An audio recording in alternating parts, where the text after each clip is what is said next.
And so how have you been coping? Have you been trying to write songs, or what have you, like, personally, I found it, I don't know, a bit on sort of, when people said to me, oh, look, it'll inspire you to write more music. And it hasn't, because I sort of resent it, because I'm not allowed to do anything. And I don't want to be just end up playing here and, you know, writing songs online. That's not why I started a band. So I sort of resent doing it. I won't take part in an online show. I'm just not doing it. But the podcast is what I sort of put my energy into. But, you know, people are coping in different ways. Have you been writing? So have you been writing songs or what? No, I'm exactly like you in that sense. I don't feel any inspiration to write music, and the band Grand Magus, we will never do any kind of live streaming shows and stuff like that, because, like you said, that was not the reason you started to play heavy metal in the first place. For me, the whole thing is about the interaction between the audience and the band. Yeah. So, you know, I can really enjoy watching a DVD from a concert, you know. Yeah. That's one thing. But watching people standing in their rehearsal room playing a show online, it's like, and, you know, I don't criticize those who do it, but it's not for me. Then I'd rather just leave it alone until things, I feel like before, I'm sure you feel the same way, that there was this whole machine going on with music, and you were in that machine, and that machine just kept on rolling, and you were in it somehow. And now the machine just stopped. Yeah. And that gives you time. Number one, you get kind of thrown out from it because it doesn't exist anymore. And that affects your frame of mind as well. Yeah. And it gives you time to kind of reflect on other stuff, you know, in life. So, yeah.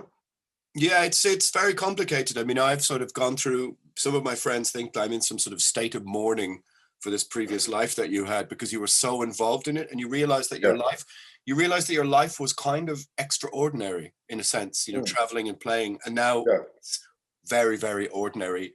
And if you've been used to that, the sort of, you know, what the rush of stepping onto a stage and that kind of thing, and the traveling and the adventure, to have all of it removed. And it's not just the economic circumstance. People say to me, oh, you can make money online. And you're sort of saying, you know, that's besides the point. I'd tour for nothing, to be honest, you know. And it is hard if you put in all of the years, and this is the kind of thing you've put all of your, I suppose, your self into, to have it just removed to nothing is I found it very difficult to cope with, just because I'm just not used to just being in Dublin for a year. And of course, then all the coping mechanisms aren't there, and that you can't go out to the pub. There's no, or anything. Like, there's just nothing to do. I'm just like running up and down the canal every day, trying not to go mad. But it's a very difficult situation to cope with. And especially the fact that you're not given any line on the horizon in the future to work towards, where you're being told, okay, this is when, you know, because let's be honest, we're going to be the last people out of the pen, if we are, you know. Yeah. No, I totally agree. But also,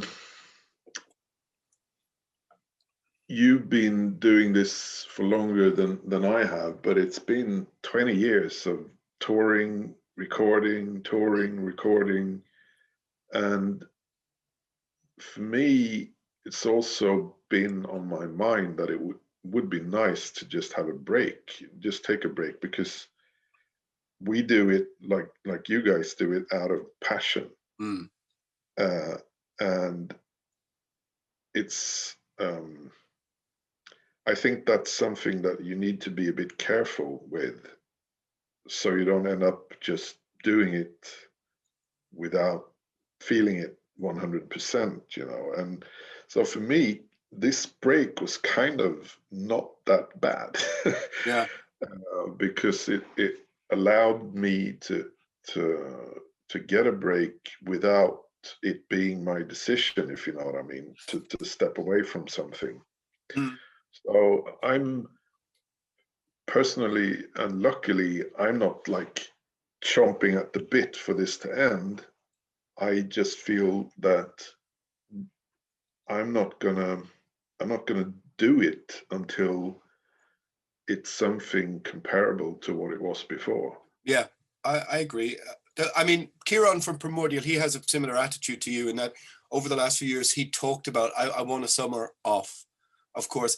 But of course, there's, you know, the income that everybody gets from the band subsidizes their normal jobs, which is the sort of like the living on top of the surviving percentage, you know.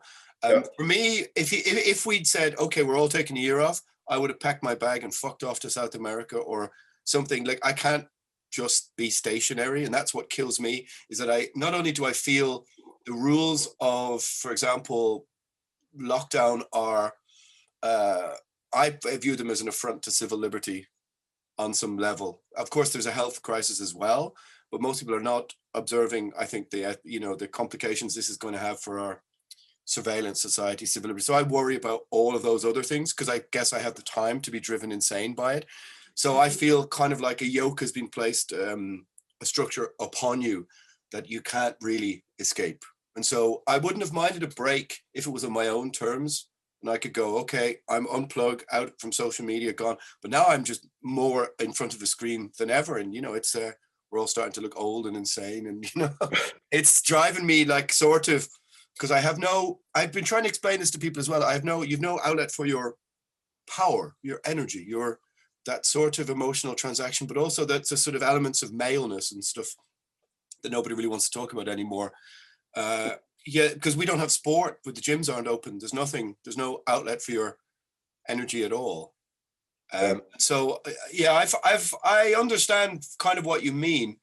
I guess I've always been a bit more relentless or reckless, or sort of always put all of my energy into this thing. So to just be like, okay, now you're just going to sit around and read books for a year, maybe. But I would have wanted to fuck off somewhere. But you've been sort of coping reasonably well with it then. Yeah, I think so. I have a job, so yeah. And that's been good, you know. If I'd just been sitting around at home, I'd probably go mad, like you're kind of implying that you're doing. Yeah. But so, and I guess I've been focusing more on that than I normally would. Yeah. On the other hand, knowing that the band is there has been kind of like an emergency vent, or something very nice to know that, yeah, well, it's just a job, you know. In a couple of months we'll be on tour, and with all the kind of what's it called, the gratification and the you know, getting all that from the people who watch you, and that's something absolutely that I miss, you know. But that's also kind of a tall order, considering how things are now. That's true. And what I kind of think about sometimes is that how lucky we were to have experienced, you know, decades of this metal madness that we had. Yeah. And you know, having 400 people in a venue that takes 200, and the sweat and the drink and the madness and all the, you know, love, really, which to me now seems like, did that really happen, you know? Yeah. If you look at the world as it is today, and I just feel that, wow, maybe that was it, you know. Yeah, I mean, I have the conversations like this with you know, Keith from Destroyer, and he just said to me, he goes, mate, I think the party's over. And it's like, you know, I kind of, part of me is unwilling to quite just give up on, of course, everything that we've created over all the years. But at the same time, a part of me does wonder, like, yeah, maybe, because, you know, once you really there are people who still have, the hope that everything is going to go back to normal. When, like when you're inside the industry, but you realize not only just really banal and boring things like insurance companies aren't going to insure a venue that doesn't have all of the, that everybody in there isn't vaccinated and that, how long is that percentage going to take? Flying, baggage for flying, if you need to get vaccinated in and out, then there's no fee for bands, blah, blah, blah. If there's a cap on the room that's 20%, 30%, that means we would have to pay in a 2,500 capacity room. And all of a sudden, once you unravel the, let's say, the positivity of belief that it's going to come back, that's when I start to kind of go, okay, this might not come back as we imagined, unless the world decides that health and safety isn't the overriding concern for life, for the, or it's health and safety with all these other things. But yeah, part of me, we were talking about it and he was just like, can you see really 300 people being allowed into a 300 capacity venue to rage to a band like they used to?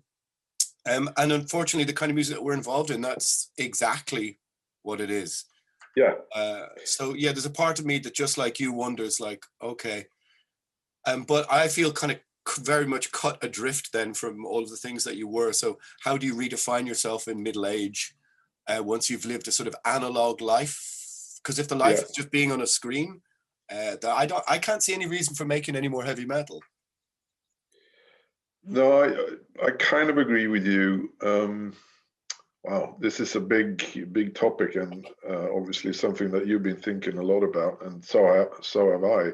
Yeah. But I definitely think that if the itch comes back to write music, I wouldn't have any problem, doing albums. Yeah, I think we'll make one more Primordial for sure, because we started rehearsing it before we got locked down. Yeah, okay. But but the other thing is that, like you kind of hinted at, that I'm not interested in doing, social distancing gigs. And now I'm not talking about the streaming stuff, but I'm talking about, like you said, that we can only have this venue half filled and people have to stand 3 meters apart from each other. Then it's not heavy metal anymore. And if you do music where people can sit down and enjoy it, that's fine. But that's like 90% gone from a heavy metal show. Yeah. And those 90% that they were the reason that I wanted to play heavy metal, Yeah. So, and I'm not trying to be pessimistic about it. I feel more like, is it a word in English? Laconic. Yeah, sure. Yeah. Laconic. Yeah. So I'm kind of like, the chips will fall some way or another, and I'm, I'm just waiting for it, but I'm not holding my breath. But my observation, you're generally a pretty sort of calm. Laconic is a good word, actually. You're sort of like a calm person anyway, who could probably deal with this much better than me, because I'm a bit more sort of, well, sometimes, but it's not always my go-to mode of, engaging with these things. But yeah, I do worry that, like, as we said, like, that's the things, whether it's well, anything with moving parts, any music, whether it's indie, goth, rock, all of these things that we consider legacy systems or old analog living ways of life, all of those things. I mean, most people will say to me, oh, look, human nature will dictate that people will want to come back and see live music. But you see, and people keep sending me screenshots of, look what's happening in New Zealand or in Australia. But then when you actually examine it, what you find is a state-sponsored festival where people buy tickets and are allowed into a little pen with the people you've bought the tickets for. And there's a little sort of system where people bring beer. So in a way, is it any different than being in North Korea and, having the state-sponsored opera is the only thing you can see? I mean, of course, that's my rather cynical view of these things. But if everything is going to have this, you know, the process and system around it of corporatism, the sort of, I guess, the pandemic corporatism around it, then we're going to end up with just like state validated shows, or no sense of expression that isn't just part of the state apparatus. And that really worries me, because that for art, for dissent, for, well, I suppose the rebellious nature of what heavy metal was, if we bring it right down to some sort of base level, that's really worrying, because then that means there's no gig around the corner for 100 kids, you know, with their thrash band, and, you know, there's no small venues because they need to reinstall a ventilation this and a scanning machines, and no insurance company will insure them in case any. So again, that's what I kind of worry about, like, all right, we're moving into state-sponsored freedom of expression, which, you know. Well, yeah, You I can understand. see where my mind is. Yeah, but Alan, Yeah. you can't worry about things like that. Welcome to my life. Yeah, but you know, it's like there's nothing you can do about it, and also it's not your problem. You're too old to care about that. Well, I don't know. I kind of disagree. It sort of is our problem, because it affects who we are, our sense of ourselves, our creativity, and all this kind of thing. Like, you know, if they say, okay, you know, literally, you have your 5 kilometer radius, you can't go outside. Well, then it really does. I think it does kind of affect, because I understand what you mean in the grand scheme. Who are we? But if it affects, you know, your ability to be, you know, an artist or creative or make music, then I suppose I kind of feel like it is my business, but I'm not able to switch off from it and not think about it, you know. But yeah, I understand. But do you mean? I mean, obviously, you care about what happens to Primordial, and obviously, I care about what happens to grandmagus. But I can't say that I worry that much about the future generations of heavy metal. You know. Because why should I? I mean, I'm not president of the Union of Heavy Metal. No. I'm in a band, and that band is the only thing I care about, you know. And obviously my friends in other bands, but you know, and I'm just gonna say that if we find this difficult, imagine being a new band. Yeah. Yeah, we've just recorded our new album, our first album, and now we were going on tour, and we've been a band for 2 years, you know. Yeah. Forget about that. Well, they don't, in a sense, they don't know what they're missing to miss it. No. But I totally understand you. Well, I'll put it to you this way. A friend of mine said to me, we were discussing this, and she said, why do you give a fuck about the theater? You never went to the theater. And I said to her, well, I give a fuck about art, artistic expression, its place in culture and society, and the fact that, you know, standing in the square telling a story is one of the oldest forms of interaction known to man. And if those are removed, I guess what it is that I'm railing against the anti-humanism of this whole process. And wherever I see it, I'm sort of instinctively against it. So I'm supporting every, I suppose, expression that is opposed to that, even if it's something that seems like, say, the theater. I never went to the theater, but I feel sad for my friends who take part in that, who aren't able to do that anymore. And the idea that we won't have the theater anymore somehow seems terribly depressing or culturally reductive to me. Yeah. You know. Now, in that sense, I totally agree with you, obviously. And like I mentioned, I worry about restaurants and stuff because for me, I mean, restaurants are also a part of culture in a very big way, you know, and the places that you really love, and you know, you love the food and you love the people and you love the surroundings and everything, and you just think that, wow, they're going to be gone, you know, in 6 months or something, and that really gets to me, and absolutely about the culture in a larger sense. But I think that theater, opera, classical music, it's absolutely going to survive this. On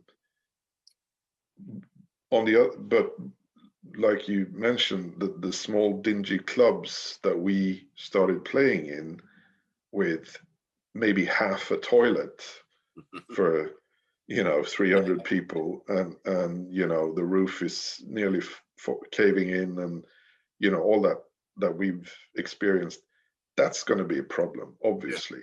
Yeah. But that's more like a heavy metal problem, maybe, or punk and thrash and stuff like that. Rock and roll, eh? Yeah, rock and roll, yeah. But I don't see that theater in particular is part of that problem, or they're not going to be as damaged, I think. Maybe not. I suppose it's sitting and seated and distanced, and comedy theoretically could come back and stuff, Yeah, but I have a very positive speculation about this, like an effect of this, and that would be that the creator's fee when it comes to writing music and getting something for people listening to it. I'm not talking about gigs now. I'm talking about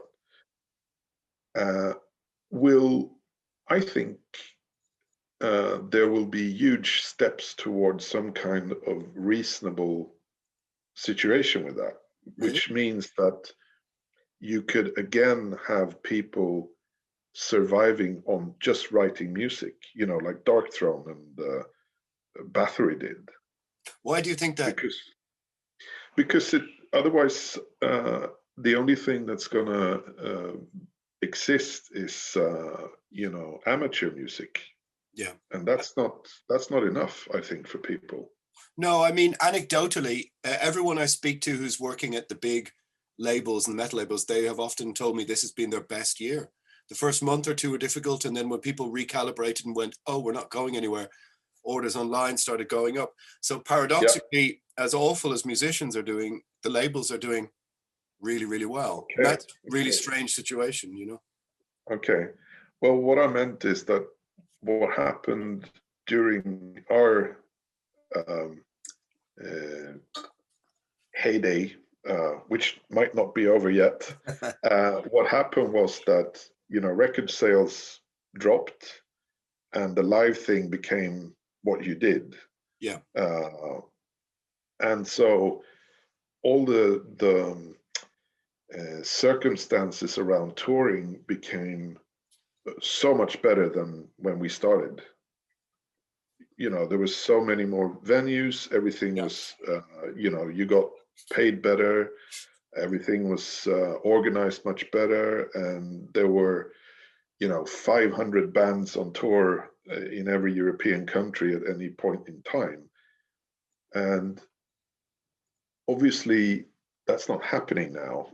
And so something has got to change or revert, maybe a bit at least, back to the way it was before. And you think that the streaming platforms are going to be sort of allow that to happen, or you think that you mean just people ordering stuff directly, or? I don't know. But I think that the thirst and the desire for music is never going to disappear, and if you can't see bands live, you're going to want to have a part of it somehow. I mean, hopefully, I just wonder. Yeah. Sorry. No, I'm not sure. It's not something I've really thought about, to be honest. The labels are doing really, really well. I'm just not sure the streaming services are going to, revise their rates. But I wanted to pivot a bit and ask you about something, because I'm sure people in the opening bit of this will be like, oh, they're talking about the pandemic and all this kind of stuff. Ask them about singing, might just be a bit more interesting for some people. But one thing I'm really curious about is like the Stockholm scene of the 80s, like just a completely changed direction and stuff, because I was watching these for some reason I was watching this sort of badly put together footage of Quorthon signing in a record store in '86 in Stockholm. And everybody I speak to from that era in the Swedish scene kind of says there were no gigs and no venues, but still loads of bands, but not really any metal pub where people met and that kind of stuff. So I just wanted to sort of pivot a bit to like Stockholm and say 88 or 87, 89, and what sort of scene you were, if you were, and you know, sort of your recollections of that time, because that's when all the death metal was about to explode. And what were you doing then? Well, I was in Falun, where I grew up, so I was quite away from Stockholm. So I don't have any kind of first-hand experience of what was going on at that time. But on the other hand, when I moved to Stockholm, this was mid-90s. I became, you know, friends with all the death metal guys and the black metal guys in Stockholm. So they've told me all about this time, you know, and what happened. And I think what you said is basically true. What happened was that they played at, you know, youth halls and stuff. And hall sounds like it's something big, but you know, youth cafes and Folka Parkett or whatever it's called. No. This is even smaller. It's like you know, this little like a small thing that people went to after school or had, you know, small gatherings. So because, like you said, I don't think there were like maybe 2 or 3 mid-size venues in Stockholm, and these bands, I mean, these guys, they were 16, 17 when they started. Yeah. So they weren't even allowed to, you know, to organize gigs at those places. So they just put together stuff themselves, totally amateur night, you know. So what was your first? You just sort of like literally packed up the guitar and moved to Stockholm in 95, 96, or how did it go? Like, what was your first band then? Before that, you must have been playing with something. Yeah, well, I moved from where I grew up to a town called Uppsala, where I went to university. Yeah, so I started a few bands there, and one of those bands I kind of carried with me to Stockholm, and then I got together with some new people, and we even put an ad out where you know, to get a drummer and stuff like that. So, and in that kind of very primordial state of Grand Magus, we played a gig, and Fred Espy from Dismember was doing the in-house front of house sound, and he thought we were very good and said that, hey, if you ever get a record contract and record an album, I'd be happy to record it for you, you know. So that was kind of like the first boot into this pretty close-knit fraternity and circle of people in Stockholm, people who've been raising hell in Stockholm for 10 years or something. And then, you know, I got to know more people, and my girlfriend, who's still my girlfriend, she knew all these people. So when we became an item, I was kind of introduced to everyone. And from there on, things became a lot more easy, you know, when it comes to rehearsal spaces and stuff like that. So at one point we shared rehearsal room with Dismember and Dark Funeral. Okay. You know, so it's a very small world in Stockholm anyway, you know, or at least it was. Yeah, and when like people will want me to ask you, but when did you know that moment where you knew you could sing? Like, because I started off and we had rehearsals in end of 91, 92, and I wanted to do this kind of mesmerized, you know, kind of into the pandemonium Christian death kind of goth voice I didn't know what I was doing. And then gradually on the first album, there's a few songs that have clean singing, and I'd never heard myself sing properly. And then when the guy recorded it, I was like, oh, it's not too bad. But that moment where you went, oh, okay, I think I can do this a bit, but it must have been a bit more, I imagine it must have been a bit more instant for you, no? Well, actually, it was kind of a fluke, because our singer, he left the band, and so we were a four-piece. So I just thought that maybe I should just try, and so I did, and it felt very, it felt very natural somehow. That's all I can say. I mean, it's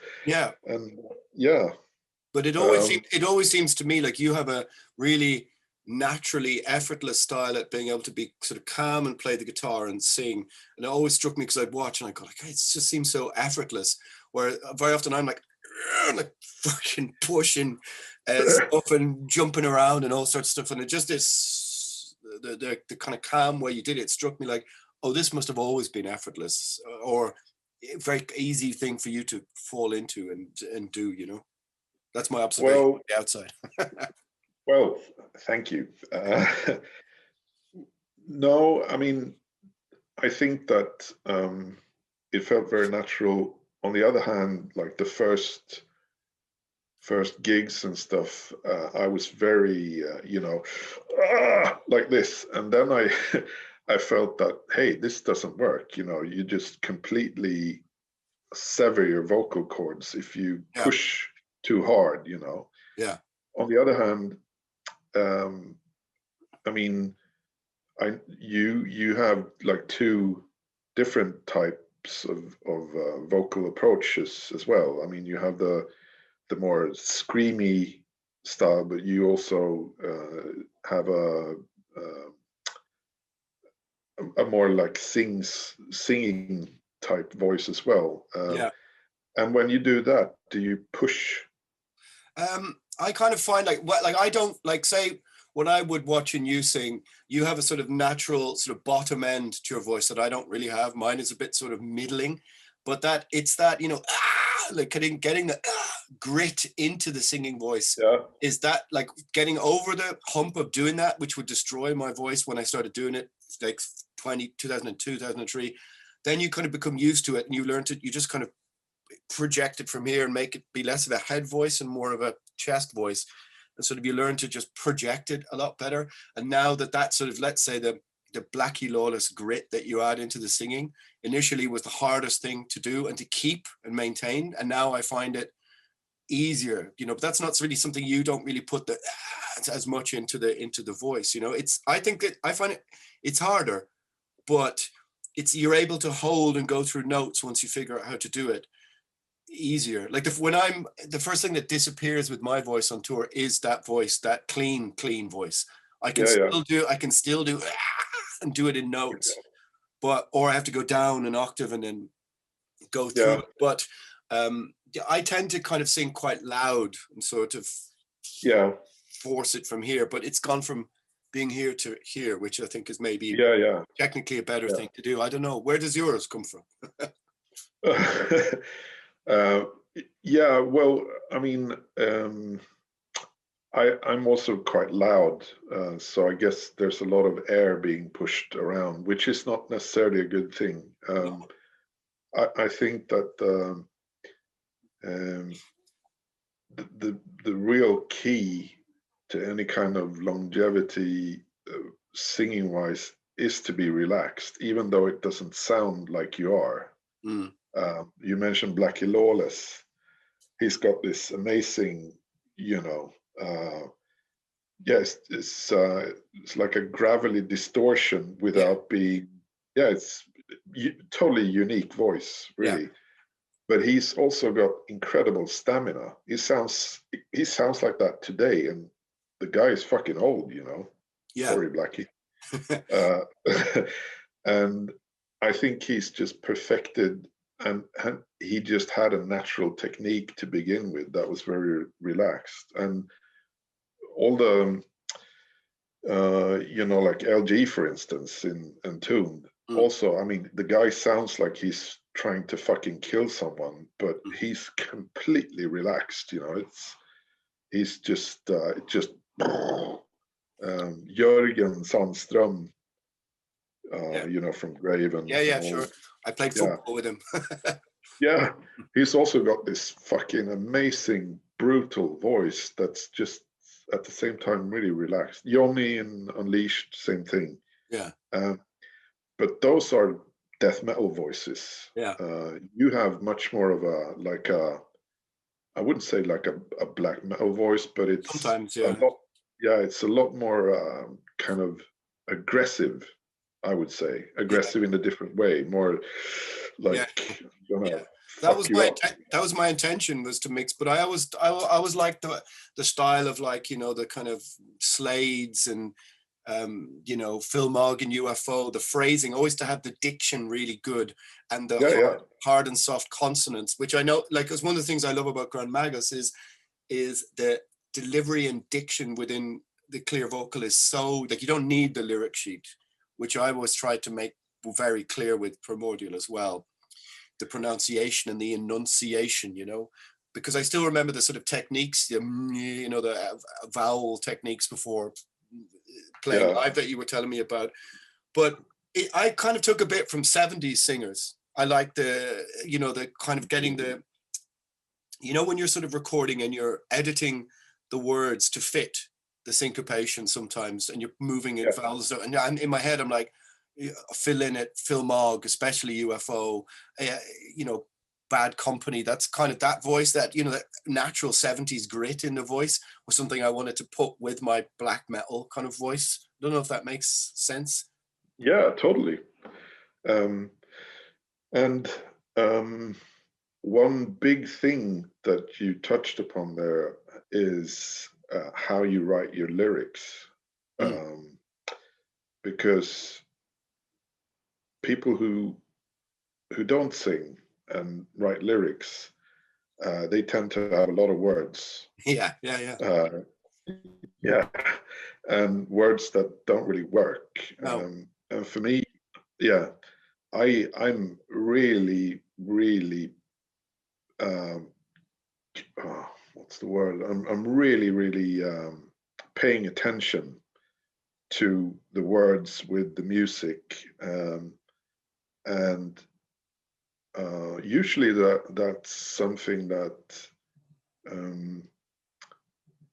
let's say you're recording a song and you do your first vocal takes, and you realize that, get rid of the here. Totally. Get rid of the of here.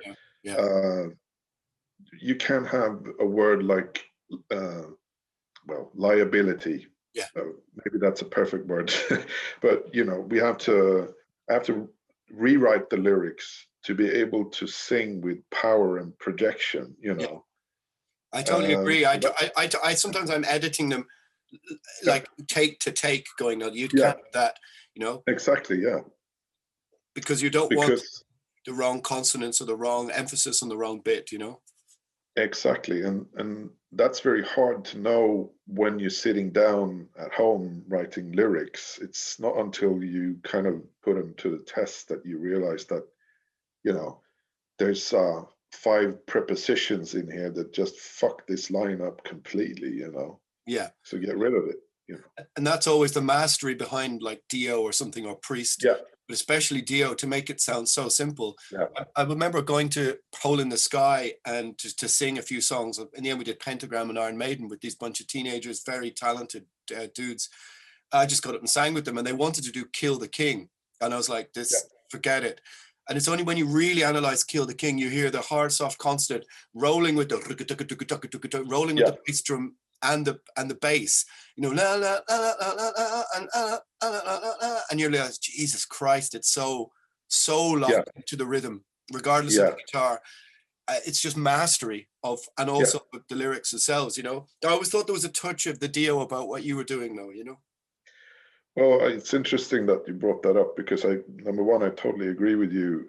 And he was really a master of that. And I think the reason that he was a master of that was that he was such a great singer, so that he knew that in order for my vocals to really come through, they have to really, really fit with the music, go with the music. Because if you just sing a bunch of words, that then you're going to sound weak and no one's going to understand what you're singing, and the music is going in that direction and your vocals are going in that direction. So and also he used a lot of pretty long notes, he wasn't like this, he was more like wah, and that was a huge inspiration for me. And also, if you read my lyrics, they're not very long, I have the same thing. And I feel that if you play this type of, well, you're even, Primordial is even more epic than what we do. We're more, towards the Manowar thing, but you have really long epic stuff. And if you just go on blabbering lyrics through that, it's going to sound silly. So, Yeah, well, I think it's part of the sort of the drama or the dynamics of the song to know which bit to sing over, which bit to let it go.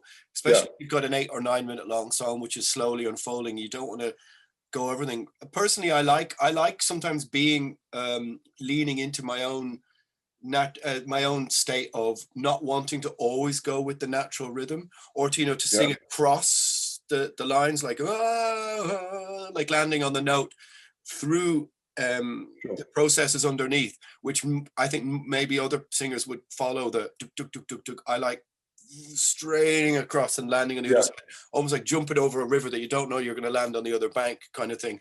Which I was talking to Addy from Salsifer about this, and he was like, "What the fuck? That's totally the opposite thing of what I would put there." And I was there like, "Okay, that's good," because that gives you the character of But I'm totally aware, exactly what you're saying, of editing out the unnecessary words, which is very often when you look at the lyric sheet, people go, "Why is that word on the lyric sheet but you're not singing?" I go, "Oh, well." That happens as well sometimes. But there's also a difference. I mean, your music is much less traditional than our. I mean, most of our songs are, they have a like a big chorus and verse, chorus, blah blah blah, and it's much more, much more traditional, I would say. I mean, your stuff is more, I wouldn't say experimental, but it's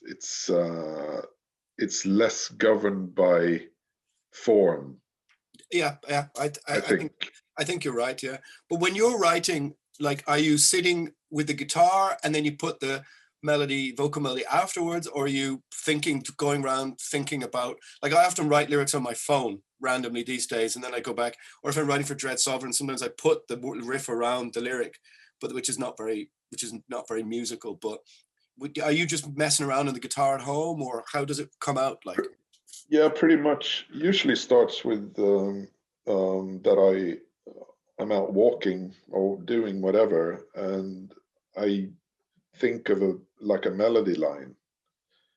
Really? Singing? Yeah. But do you sing it in your phone then, or what do you do? Yes. You wouldn't imagine how much rubbish I have on my phone, and I usually, for the longest period, I usually just have nonsense words. Really? Yeah. That's very Metallica thing to do. If you listen to the demos of And Justice for All, James is just going like Harvester of Sorrow before he puts the words in. I never did that. I never made the kind of. But my mate Rob from Vomiter, he goes he records the riffs into his phone, which is like he playing the back to me, going, "Listen to that," which is like, broke my brain. I mean, it was amazing to hear, but like, do you use the guitar when you write songs? Yeah, I mean, for Dread Sovereign, yeah. I mean, with Primordial, it's more Kieran comes in with an idea usually, and we're all we don't trade files. We won't do anything like that. So we have to meet in the room, and everybody sits and he goes, "Here's an idea," and everybody kind of will put their bits together. Or somebody might go, I might go, "Hey, remember that song we did 6 months ago? What would that bit fit here?" Or Kieran either sometimes he'd have the whole song mapped out and written out. Mick is very methodical. He has all his parts worked out, and we all sort of structure it together. So you're kind of all involved in the process. I mean, that's cool. do you bring in entire songs to a rehearsal room then, or is everybody allowed to fiddle about with what you've done, or what? It's been a bit different over the years, but since I'm the guitar player in the band and the singer, I have the luxury of being able to, do complete songs if I want to, and that's been done in the past. That doesn't mean that I've decided what Fox or Ludwig are going to be playing, but on the other hand, like for the last album, what I just mentioned, that type of process is not nearly as much fun as start from scratch in the rehearsal room, and just do it together. And then from that, I can take it back on my own and kind of fiddle around with it a bit and see what kind of music or melody ideas I have. And then, we just, process it together the day after and etc. And for me, that's the way we did it on the last album. That's the way we did it on Hammer of the North, and pretty much all the albums preceding that one. But there was like 3 albums where I wrote most of the stuff on my own with, in GarageBand. Oh, okay, yeah. Yeah, and I mean, it turned out cool. I'm not displeased with those albums at all, but it was so much more fun to do it this way. Yeah, it and has also, yeah, and that's the way it should be. I mean, if you're a band, I'm not saying for other bands necessarily. I mean, every band's different, but for us, that's really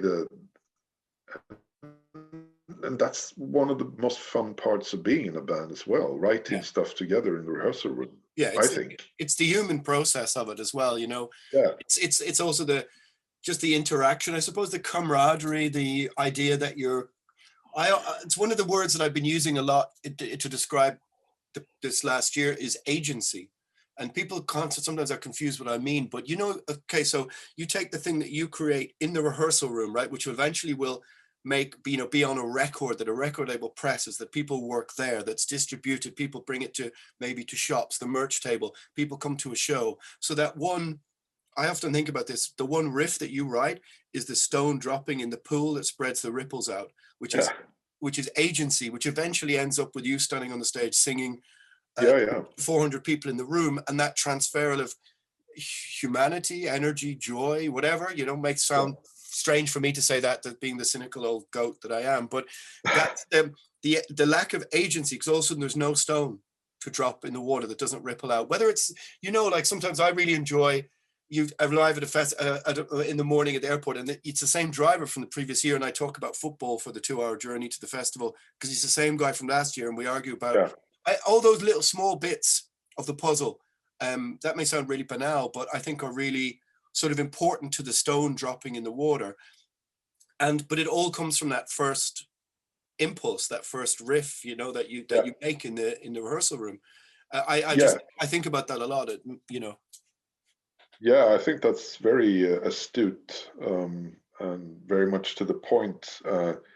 Two things. I mean, number one, like you were hinting at, is that human life is about the details. Yeah. It's a cliche, but it's really the small things that matter the most in the long run. And that little detail that you mentioned, that riff, that instead of doing this, doing that, and that makes the whole difference. and playing heavy metal music, it's the small nuances that is the key to a new song, because you're basically reinventing the wheel every time, you know. Yeah, But there's only X amount of notes or whatever. Yeah. exactly. And the other thing is that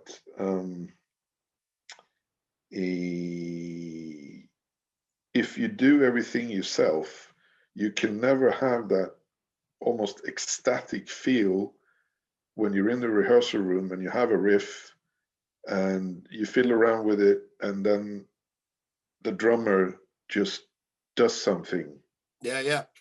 that, you know, blows your mind, and everyone is in it together, and it's almost like an out of body experience, I think. Yeah. And that doesn't happen when you sit on your own. I mean, you can be very pleased with the song that you've written. Yeah. But when you do that quantum leap together at the same time in the same room, Yeah. that's almost unbeatable. Only a really, really perfect gig can come close to that. Yeah. It's almost like I like the kind of if you want a heavy metal phrase for it, the alchemy of the situation, you know. Yeah, exactly. Yeah.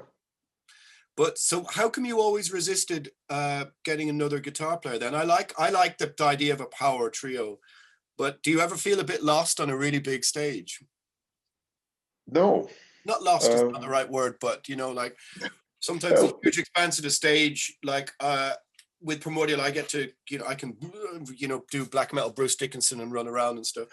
But how come you never wanted another guitar? Or maybe you did, I don't know. Well, that's the age-old question.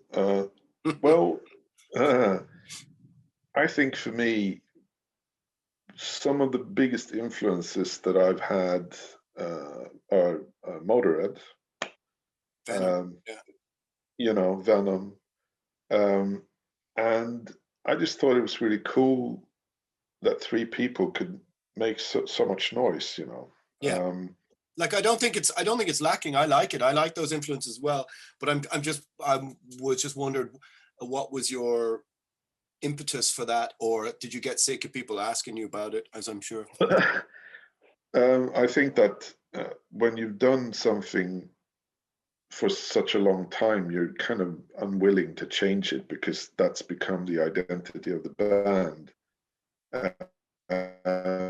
And also on a big stage, I think it's really cool to be that band. Fuck me, there are only three people. What are they doing on that whacking stage? You know, it looks crazy, but the sound is, you know, we always had pretty good sound engineers, and For sure, and that gives it. I think, you know, music is all about different flavors, really. If all heavy metal bands had two guitars and you know, a separate lead singer, like Judas Priest, then okay. I mean, I think that's awesome, but it's also pretty fun to be only three people and playing these big stages, you know, and usually it's like, okay, how could they possibly pull this off without backing tracks and stuff like that? And you know, we do. We don't sound like we don't sound like Rammstein, you know, but we make some noise, and all the noise, even if it's bad, is it real? At least totally real, you know. If I break a string, that's it, you know. And I like that. And so of the records, though, I mean, objectively, people ask me this, and I don't really have it. They say, oh, what's your favorite, or what's your favorite album? They said, I don't really think of it like that. There's songs I prefer to play live and not play live, but I sort of love all the albums for different reasons. I think they're just kind of like they mark you in your position in your life, and I'm not. Exactly. I like the fact that some of them are flawed in their sound or character. But do you have favorites, or what? Or is there any missteps that you regret? With any? Well, the last album is my favorite. No. Well, yeah, sure. There are things that I would have done differently. But like you said, they're a testament to where you were at that point in time. And I think that's the most important thing for a band, that's about honesty. Yeah. I know that you are, and Grand Magus is definitely that, which is why our albums don't sound the same, because you change over time, and you can change. You can also change back to the way you were, Yeah. and you can go in a different direction. And every album we've done has been like a very honest representation of where we were at that time. Yeah. But then you have circumstances when it comes to who mixed it and how they were feeling at that time and stuff like that. And sometimes it doesn't work out the way you want it. But Yeah. hey, you can't be like that guy. I don't know if it's true, but there's a story about this famous artist painter who was caught by the guards in the Louvre because he was sitting and trying to alter his painting that was on display. And they were like, "Hey, man, I know this. You did this, but it's over. It's ours now. You can't change this now." Yeah, I like the idea. I think heavy metal needs to be. I think that you shouldn't second guess yourself. Is how I feel. So with Dread Sovereign, it's very instinctual. It's like, okay, this is the good vibe. Let's go for it. I often feel like that with vocal takes. If I feel it's right, I could do a whole song in one go. And if it goes, and you fall on a word, I go, oh, well, that's how I sound. Fucking leave it. I'm not a perfectionist. I rather it sort of frames you at that moment where your instinct was on top. And I find that if you trust in your instinct, very often it works better than going returning to try and fix a little thing. I'm not like that at all. Like, do you find yourself going back fiddling with things with the vocals and tinkering? I tend to just fucking like leave it. I'll do 2 hours of really intense work with singing and I'll like rip through whole songs and then go back and fiddle with the odd thing. But generally I'll do the singing of a whole album in a day if I could, or 2 days mostly. And then a few layers and a few this, but I want to belt through it. There's nothing more interminable than sitting there going, and trying to fix the harmony perfectly. It's like, that's not me, or maybe it's laziness. I don't know. You've had producers who are too nice. No, too lenient. Yeah, maybe so. No, that's cool. I mean, that's really impressive. I don't think I could do. I mean, I could do vocals in 2 days, but I don't think I would be pleased with it. For me, it's. I really want to know that it's the best that I can do. So and depending on who we're recording with as well. I mean, when we did quite a few albums with Nico Elström from Entombed. Oh yeah, he was he was on me like a fucking yeah. Come on, you can do better than that, and we're not gonna leave this room until you do this the way it should be. And we did a lot of harmony work and stuff like that as well, which takes forever. Yeah, I know. Yeah, and I think, I mean, we're a very warts and all band, but heavy metal, the type of heavy metal we do, at least strives a bit toward Manowar, a bit toward Dio era, Black Sabbath, kind of. So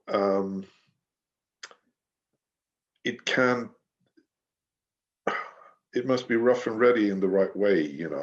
I'd be very disappointed if I was out of pitch, or singing flat through a whole song and stuff like that. And if I don't feel that I have it that day, forget about it. I'll come back tomorrow.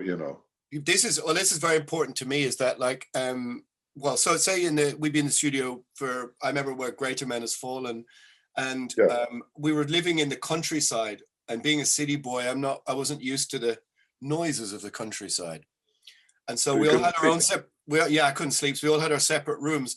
So basically what was happening is that all the rest of them who have kids and work were getting up at 10 a.m. to want to work. And I'm like, I'll see you guys at 6 p.m. And it would drive them insane. And I was like, you can go to work today if you want. I'm not doing anything till I've woken up, I'm blah, blah, blah. But between 6 and 9, I'll fucking fire through the work, and I'll just be like, da, da, da, da, da, da, da, like what I have there. Yeah. But you know, you've got to be right in the right headspace, the right mood. If I'm like a bit under the weather or tired, I can't pull out the singing. So it would infuriate everybody, because I'd be like, no, you can't do this until you feel in the game. And unfortunately for everyone else, I'm a nighttime, I'm a night bird, not a fucking morning person. So everybody had to like, all right, so we have to sit around all fucking day. It's like, well, you can go to work if you want, or then come back in the evening and we'll do it. But it would drive everyone insane, because I'd turn the studio timing on its head. I'd want to work at like 11 p.m. or 10 p.m. Everybody's like, no. But I agree with you. I think you have to be in the right frame of mind, because it's the noise that's coming from you. And this is what, when I argue with Kieran all the time, sometimes, he'd be like, you just need to do this. And I go, well, you feel tired. You're trying to, it's a muscle. And yourself, if you're tired, you don't want to do weights, or, if you're really tired, you don't want to go running or whatever. It's kind of similar, but I'm not as much of a perfectionist. I think, or like, I like to leave in fallen notes and miss things. Like we did a song called Last Call on the last record, and Ola, really, the engineer, really kicked my ass for the harmonies and the timing, and we undid some of it because it was too tight. Well, I totally hear you on that. I mean, but for me there's a huge gap from for me, I mean, putting a lot of work into the vocals, and it varies, but from going there to like Def Leppard stuff, that's not what we've been, that's not what we've been doing, and if heavy metal is too polished, then it doesn't have any, there's no guts left in it, Yeah. So, but like you said, for me, I mean, it's a very physical thing. Next to playing the drums, I would say that singing is, you have to, your whole body needs to be, ready. For me, if I'm doing guitar solos, I can pretty much, have dengue fever, and I could fucking do it, Not necessarily good, but if I know what I'm supposed to play, I can play it, Yeah, I remember Sakis from Roddingchrist telling me that when they made Triarchy, The Lost Lovers, he was so sick with flu, but he could still play the guitar. But when it came to the singing, he just found it, and so fucking hard to just stand up. The same thing happened to me with Redemption. I guess I might have got a touch of swine flu. I don't know. We're in Wales, but I was leveled. I was on so many painkillers and this, that, and the other, and all this kind of stuff just to stand up in the evening for a few hours of singing. I don't really remember some of it. I was so ill because I was just sleeping all day and had asthma and all sorts of allergies, and it just exploded. But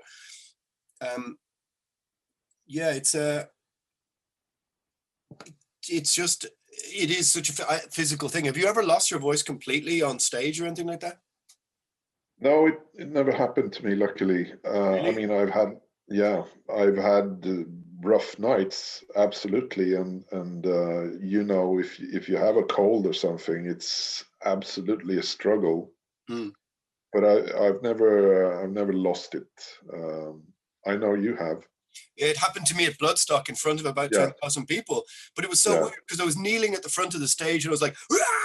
And the voice, and I remember like a cloud of really dark smoke from the stage came across, and I remember singing and thinking, that smells fucking weird, like a sort of very strong disinfectant-y kind of smell, and then instantly my voice just went like nothing, like I couldn't even whisper, and I was like, what the fuck? I had to go to the bass player and he's like, what? And it just like, it's rebounded. I think it's called temporary vocal cord paralysis. But that must have been something you inhaled then from that smoke. Yeah, that's what I felt like. It literally just went from a full roar like just Yeah. instantly. Like my vocal cord just went, nah. Like, you know, the way if you cut yourself really badly or hurt yourself, your brain goes, we'll block that out. You know, I remember smashing my hand open playing hockey, and I had like I could see all the tendons in the skin back of my hand, and I looked at it, and my brain just went, okay, just blocked it out. Yeah. And I think that maybe that's what it was. But you've never lost it like that. No, but I've had, but that sounds to me like not something, that you did. It sounds like maybe something was on fire or whatever. Or a chemical in the smoke or something. Yeah. Yeah. But I mean, I've absolutely had gigs where I was mightily displeased with my own performance because of physical reasons that you couldn't perform the way you want, and also monitors can be a real nightmare, and I have pretty specific. I know there is a certain frequency from the monitors where it, for me, feels effortless to sing. Yeah, if they get it right, yeah, sure. Yeah, and I've kind of tried with different sound engineers to dial that in, but sometimes the monitors can't, they just start feeding back or whatever, and you can't have it like that. And this is something that I discovered pretty recently, I would say, like in the last 6 or 7 years or something. And before that, it was like every night, pretty much hit and miss, and I never figured out what's the problem. I mean, I can hear my voice. That's not the problem. Sure. But it just feels so difficult to, and I'm talking about higher notes now. I've never had any problems with the low end. I think what's lucky for you is that you're playing the guitar, so you're in charge of how loud the guitar also is in the monitor. In Primordial, I've got to battle two deaf goats on either side of me who want deafening monitors with no vocals in them. So they don't want any, which of course doesn't help me out if I'm struggling in the middle. And then if you put them in the side fills, take them out of the side fills. Yeah. So it's like but you're lucky because you're in control. Yeah, you're in control of the dark. Have you ever tried in-ears? I couldn't do it. For me, and I'm saying this in the humblest way possible, for me it feels weird. Yeah. It's like the sound of your own voice is too loud in your head or something. Well, I've never tried it. Yeah, I don't like it. I tried it once. Idea, yeah, okay. The idea in itself, again, comes back to what we were talking about earlier, the reason why you started, playing in a band. And for me, it's the very analog thing where there is that volume and you can hear the crowd, and I know you can put up mics in the audience so you get them, but it's not the same thing, No, I just tried it once and I just found it horrible. And also, I like, even where in the, you put the ones in which are the reducers, I find hard because then you can't hear the crowd or you can't hear. So you don't have any earplugs at all? I do mostly, unless it's a very big stage and I don't really need them. But for a small club, I do, the little ones which are the 10 dB reducers. But I've had to really try and force myself to use them because naturally it feels weird because your sound of your own voice is really loud in your own head, and I don't.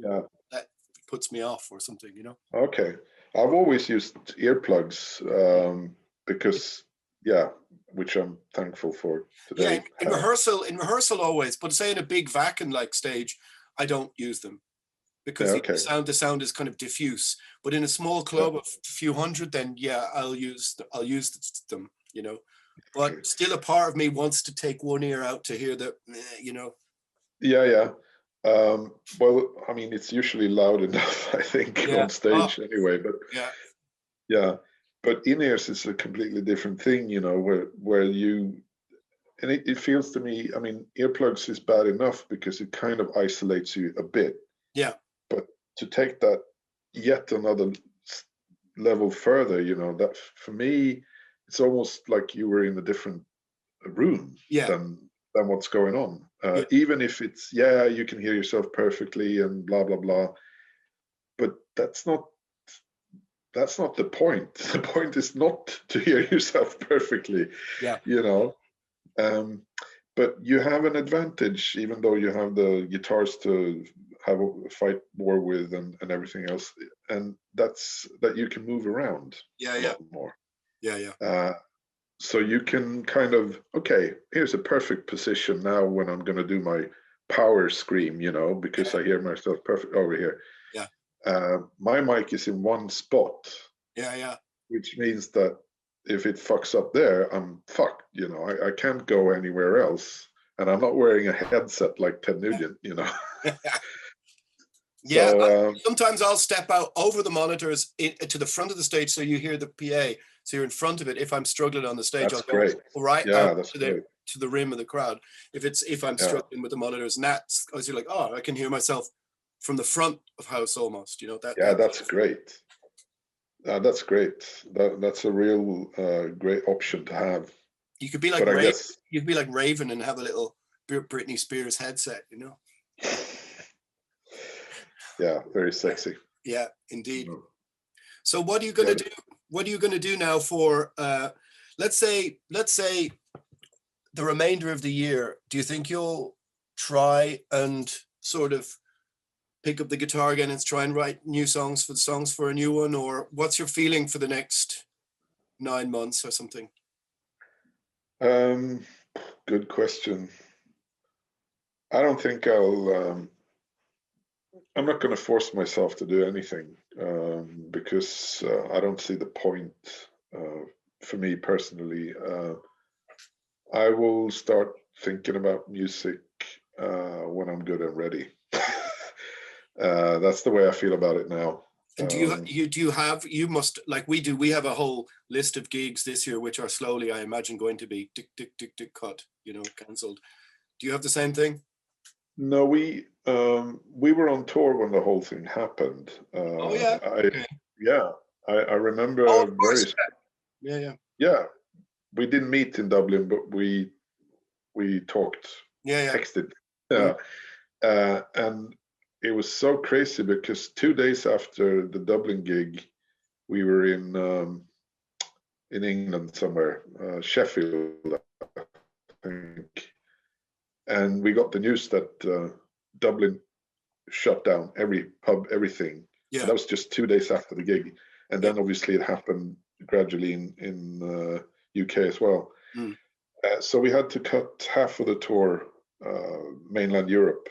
So we did the last gig in London. We're lucky enough to get a flight home the day after, and then I was sick in bed for 2 weeks with the shit. Oh yeah? Yeah. Oh, so you have had this? Yes. Okay. And how was it? How did it feel? Bad or, well, obviously, but yeah. No, it was lovely. Best time ever. No, it was pretty rough. I had fever for like 17 days or something. Oh yeah? Yeah. And then I got better, and but like for 5 more weeks, I had like fever in the afternoon. Okay. Feeling okay, but in the afternoon I just got the shivers and blah blah blah. But after 5-6 weeks, I was, you know, healthy again. Okay. But anyway, so we canceled that tour or postponed it to April this year. And then the promoters pretty early on in December or something said, you guys need to think about this again. Yeah. So now we postponed it to April next year. Yeah, it's the same for us, I think. Yeah. Yeah. And the only question mark is a Swedish festival that's been postponed until August this year. Other than that, we don't have anything, and I don't think that one's gonna pan out. Yeah, we have like 10 or 15 in the summer, but I think they'll all really go. Yeah. And they're not. I mean, you know, Hellfest and all this kind of stuff. So yeah. I guess they're all holding their breath to wait and see. But something tells me that they're not going to allow, you know, just people to randomly rub off each other in a field in mainland Europe. No, you know. no, I agree. I don't want to be sound pessimistic about it, but I mean, come on, 30, 40,000 people in a field. Yeah, rubbing with and sweating off each other, and yeah, and you have like what, 200 people per toilet and stuff like that. That's not going to happen. And no insurance company willing to insure it, most likely, as well, which is something people don't really think about. Insurance companies aren't going to. And also, you have the whole traveling thing. Yeah. I mean, it's not like the flights are gonna just start up like before. No. Also we don't know what the price will be either for flying. I mean, the prices were going up, you know, before this happened. Yeah. And it might be the situation that flying goes back to the way it was, you know, like in the 60s, 70s, where only very rich people could afford to fly. Yeah, well, you know, if you're to believe certain, let's say, rumors in the political arena, that this form of lockdown will move into becoming an environmental lockdown, an eco lockdown. So therefore, flying will be clipped a little bit. I don't know, remains to be seen. I think that for us, though, if you have to quarantine on return, then you can't go anywhere. Effectively, you're grounded, because you can't be in a band, go and play a festival, come back, quarantine, and then have a normal job. It just doesn't work like that. No. So yeah, I kind of agree with you. I think it's just a case of sit and wait, see what happens. I don't think we really have a choice, you know? No, I mean, if there was a choice, people would be, you know, exercising that choice, but there is no choice. And there's also I mean, what are you going to do? Arrange, you know, unsolicited gigs or whatever. Yeah, you could do that, but then what are you doing? You're being very unsolidaric with. Yeah, I mean, I have some part of me wonders, okay, next year the places you might be able to tour are South America, Russia, places which have a little different concerns about maybe health and safety to Western Europe. Maybe. So maybe, I don't know. I mean, it remains to be seen. It's just you just wonder, is the live music, entertainment, arts industry able to crack open the egg to allow it to live a little bit more without all of these constraints? That's I mean, I guess we can do nothing but wait and see, I guess. True words.